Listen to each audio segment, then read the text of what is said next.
I've never been able to forget this experience, and I wanted to share it with you.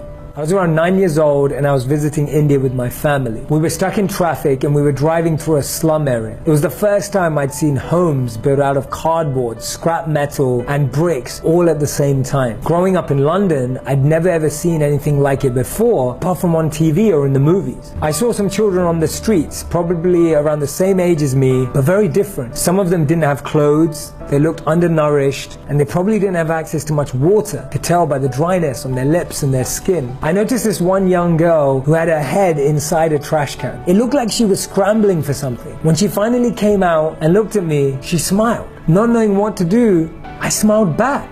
She was obviously trying to look for food, and I could see her scrambling and trying to reach in as far as she could. Only then did I realize that she only had arms. She didn't even have hands. As she looked at me, I could tell she was hungry. But by the time I was just about to do something, our car took off, and I could only see her now and feel her disappointment that I wasn't able to help. At the time, I didn't have any food or money, and before I could ask my parents or the driver to stop, we were too far along on the highway, but I couldn't stop thinking about her. When we got back to the hotel, I got out of the car, and it was lunchtime. And even though I was really hungry, I couldn't eat because I couldn't get over the fact that I couldn't have done anything for that young girl that I just saw. Even though I went to the buffet with my parents, it felt as if only me and her had looked at each other in that whole exchange and the whole city had stopped. I could remember exactly how she looked as I was looking at the food. When we were there at the buffet, I overheard a couple arguing with the hotel staff. Listening into their conversation, I found out that the couple were really upset at the hotel staff because of the number of choices available in the buffet. I looked around. There were so many options. They were complaining about there not being enough choice, but all I could see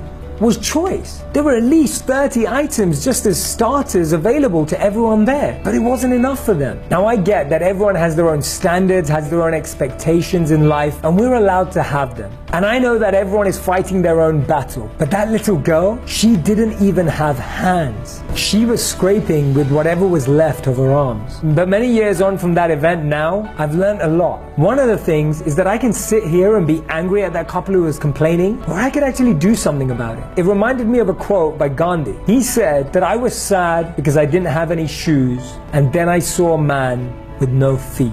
For me, this event left a lasting impression in my heart, and two messages that I want to share with you today. The first one is to remain grateful for absolutely anything we have. Robin Roberts said it perfectly. She said that if we threw all our problems into our pile, we would rush to grab our own back. And when we start with gratitude and see everything as fortune and grace, we're able to receive much more deeply. And number two, let's help those who need it. Let's not be mad that the world isn't helping them. Let's see what we can do. Compassion is key and empathy is essential. And that's one of the reasons that I focus so much of my life in trying to help those in need. And it may mean that you're in a space in your life where you feel you can't currently help anyone right now, but I guarantee you that there's just one person out on the street today that you could impact, that you could change their experience at least for a moment. Remember what Gandhi said, I was sad because I didn't have any shoes, and then I saw a man with no feet.